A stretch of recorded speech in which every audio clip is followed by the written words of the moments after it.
Welcome back to Jazz 101. In this video, we're going to take a look at your first two modes.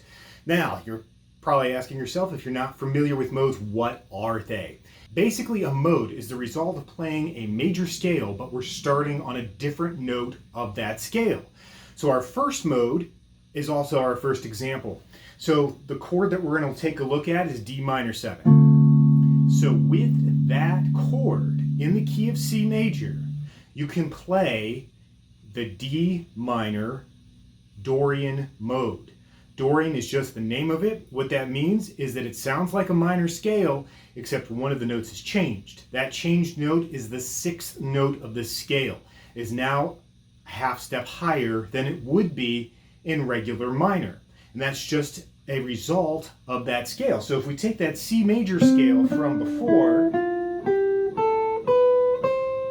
that we learned in one of the first Jazz 101 videos, if we start on that second note, the D note, and then go one note higher to the higher D, it sounds like this. So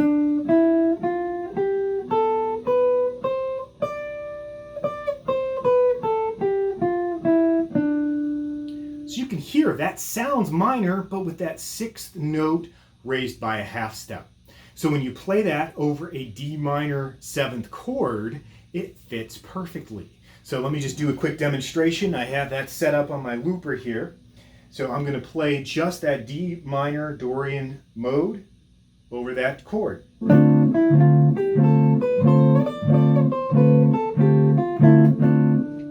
Now, that isn't typically the way I play it because you have to make that shift. So up on the screen, I'm bringing up an example of a one octave Dorian mode starting on that D, go to the E, F, next string, G and A, B, C, and D. So there's no sharps or flats, so it makes it easier to learn and to remember. So I'm going to play that again with the looper, and here we go.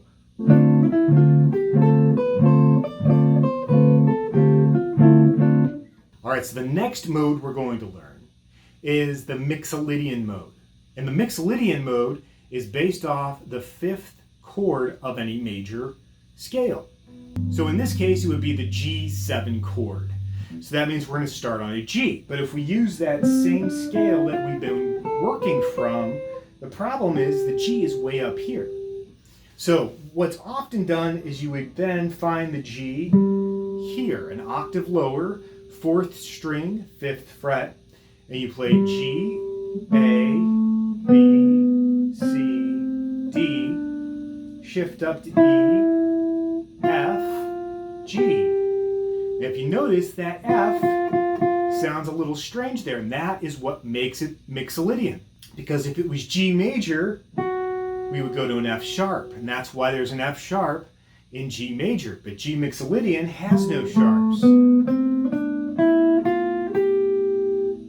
So here's a G7 chord with the G Mixolydian scale played over top of it. I'm going to bring that scale up here on the screen too, so you can start practicing that. And here we go.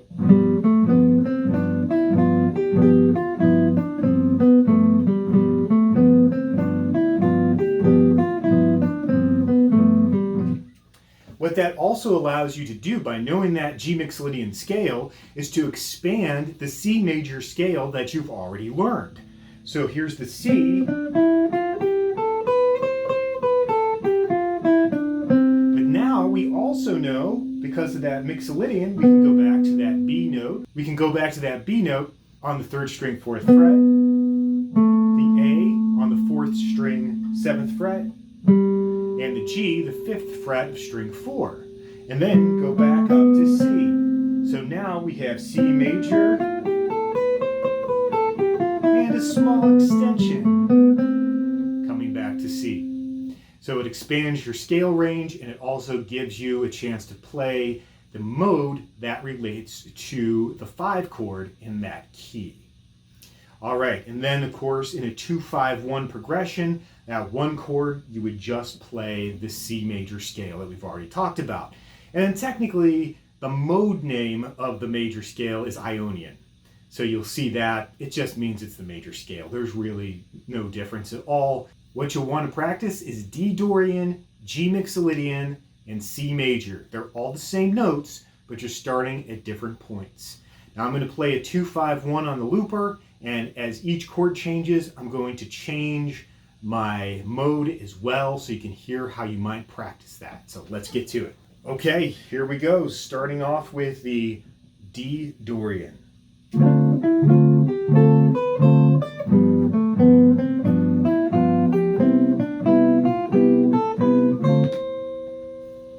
And there you have it.